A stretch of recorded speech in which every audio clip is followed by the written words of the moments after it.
બનાસની ધન્યધરા ઉપર ઓગણનાથની આ તપોભૂમિ ઉપર એક એવો 800 વર્ષ જૂનો ઇતિહાસ છે કે આ ઇતિહાસ ખરેખર સાંભળશો તો તમારા પગ નીચેથી જમીન પણ સરકી જશે કે આવી દીકરીઓ કળોતરા પરિવારમાં જન્મી હતી। એ દીકરીની વાત કરવા આવ્યો છું આજે।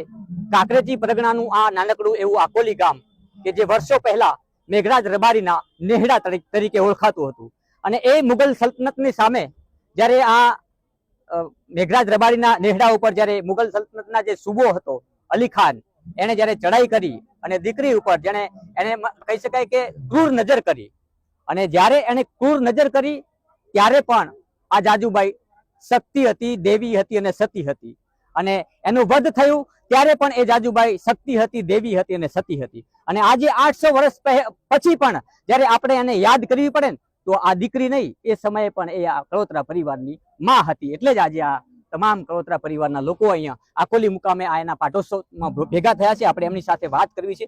સૌથી પહેલા હું અહીંયા વાત કરીશ સાહેબ જોડે। કળોતરા પરિવારને ખરેખર જેટલા વંદન કરીએ એટલા ઓછા, કારણ કે આ પરિવારમાં એક એવી દીકરીનો જન્મ થયો જેને આપણે 800 વર્ષ પછી પણ યાદ કરવી પડે। આજના આ જોજુમાના ચોથા પાટોત્સવ પ્રસંગે અહીંયા સમસ્ત અખિલ ભારતીય કળોતરા પરિવાર ઉપસ્થિત છે, ત્યારે આ પ્રસંગે ખૂબ સરસ મજાનું આયોજન થયેલું છે અને માં જોજુ અને સતી થયા એનું ખૂબ વર્ણન તમે ખૂબ સરસ ભાષામાં કર્યું। એવી જોજુમાના આ પવિત્ર સ્થળે જ્યારે કળોતરા પરિવારે એમનો અપૈયો ભાગી અને અખિલ કળોતરા રબારી સમાજ જ્યારે ચોથો પાટોત્સવ ઉજવી રહ્યો છે, ત્યારે આ પ્રસંગે સમગ્ર કળોતરા પરિવારને હું ખૂબ ખૂબ અભિનંદન આપું છું। આવનારા સમયમાં હજુ પણ આનાથી પણ વિશેષ ખૂબ મોટો મહોત્સવ થાય અને કળોતરા પરિવાર આખા ભારતમાંથી વધારી અને આ પ્રસંગને દીપાવે એવી માં જોજુમાં શેષમાને ખૂબ ખૂબ પ્રાર્થના કરું છું અને સમગ્ર રબારી સમાજ, ગામના નેહડા પરિવાર, આજુબાજુના ગામો પણ અત્યારે ઉપસ્થિત છે।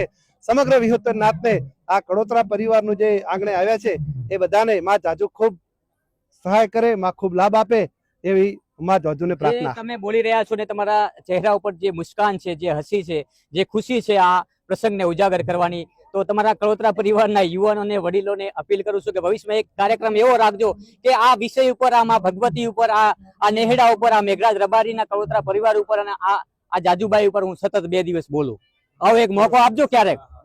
તો મારી સાથે બીજા પણ એક જોડાયા છે મિત્ર, એમની સાથે પણ વાત કરવી છે।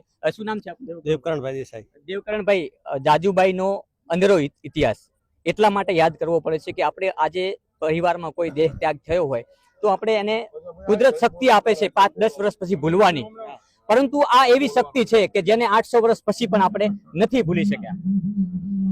આજે આકોલી મુકામે શેષમા અને જાજુમાનો જે ઇતિહાસ છે એ આજે તમે નરી આંખે જોઈ શકો છો કે લાખોની વસ્તી આજે જમણવાર લે છે અને ભાવિ ભક્તો ઉમટ્યા છે। કળોતરા સમાજ નહીં પણ સમગ્ર આકોલી ગામ આજે દિવાળીના તહેવાર જેવો આજ આનંદ મનાવી રહ્યું છે।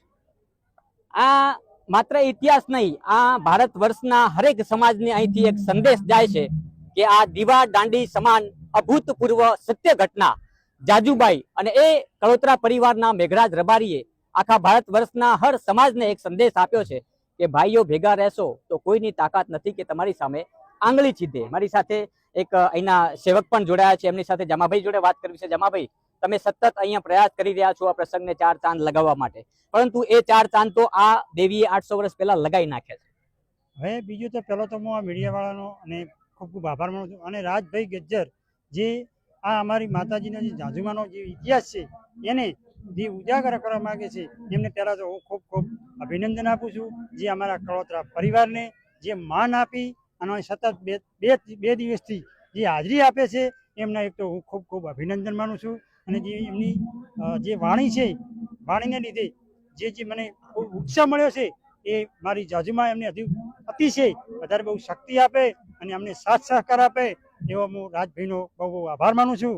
અને જે અમારી સતીજી જાજુભાઈનો 800 વર્ષનો ઇતિહાસ છે એ મને એટલો આત્માથી વિશ્વાસ છે કે જે રાજભાઈ છે ને એ મારા આખા અખિલ ભારતીય કળોતરા સમાજ એને ઉજળો બનાવશે અને આ અમારો ઇતિહાસ એવો છે કે એમનો જે છેક ને એ અમે જે વાત કરવા જઈએ ને તો અમારી છાતી ઉભરી જાય છે અને એના હિસાબે અમે કોઈ વધારે અમારી જાજુબાઈનો જે ઇતિહાસ તમને ખૂબ ખૂબ ધન્યવાદ, ખૂબ શક્તિ આપે અને જે અમારો કળોતરા પરિવાર છે એ અમને જે તાકાત આપે મારી જાજુબાઈ અને એના હિસાબે તો અમે અહીંયા કંઈક કરી શકીએ. આ તમે બોલ્યા એની પહેલા ગઈકાલે પણ હું બોલી ચૂક્યો છું ને આજે પણ બોલું છું કે અહીં આવનારા વર્ષમાં તમારે કોઈને કંકોત્રી નહીં લખવી પડે કે મારે આકોલી જવું છે.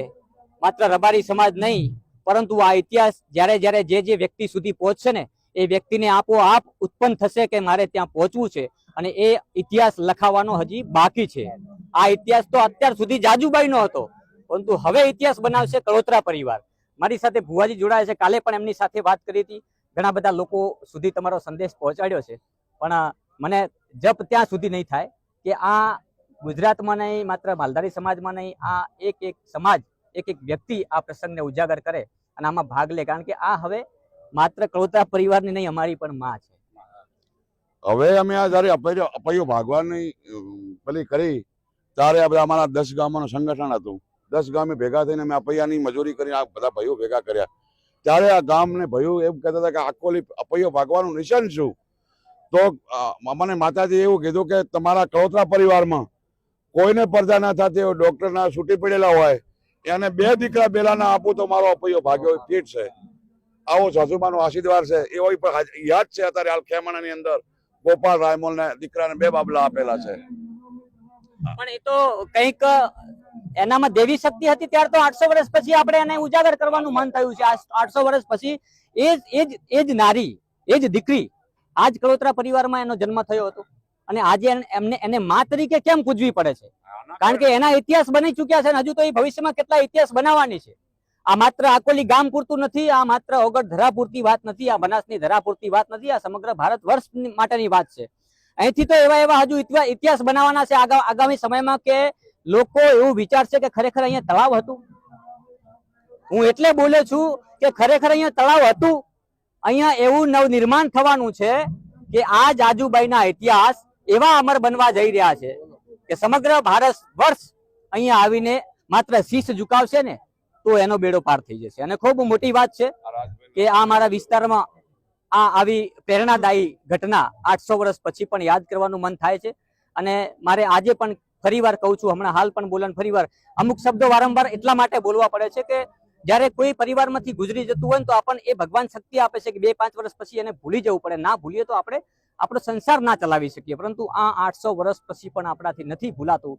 એનું એક સાર્થક આ દેવીનું એ છે કે એણે એવું પરાક્રમ કર્યું છે કે એ જ્યારે માના ચાચર ચોકમાં ઠાકર મહારાજના ગુણલા ગાતી હતી ત્યારે એ દીકરી નથી, ત્યારે પણ સતી હતી. જ્યારે મેઘરાજ રબારીના કુળમાં આનો જન્મ થયો ને ત્યારે પણ સતી હતી. પરંતુ એને સતી ક્યારે એ જે નામ ઉજાગર ક્યારે થયું? જ્યારે એ સુબા અલી ખાનનો વધ કર્યો અને માત્ર 200-250 પરિવાર અને સામે મુગલ સામ્રાજ્યનું સલ્તનત 1500ની ફોજને હરાવીને એ સમયે ધારો કે સમગ્ર આખા ભારત વર્ષમાં એમનું શાસન હતું, આપણું શું આવે? પરંતુ એ સમયે પણ એ કળોતરા પરિવારને તાકાત આપનારી આજ સતી હતી. એટલે જ આપણે 800 વર્ષ પછી પણ એને યાદ કરવી પડે છે. બોલો જાજુબાઈની જય!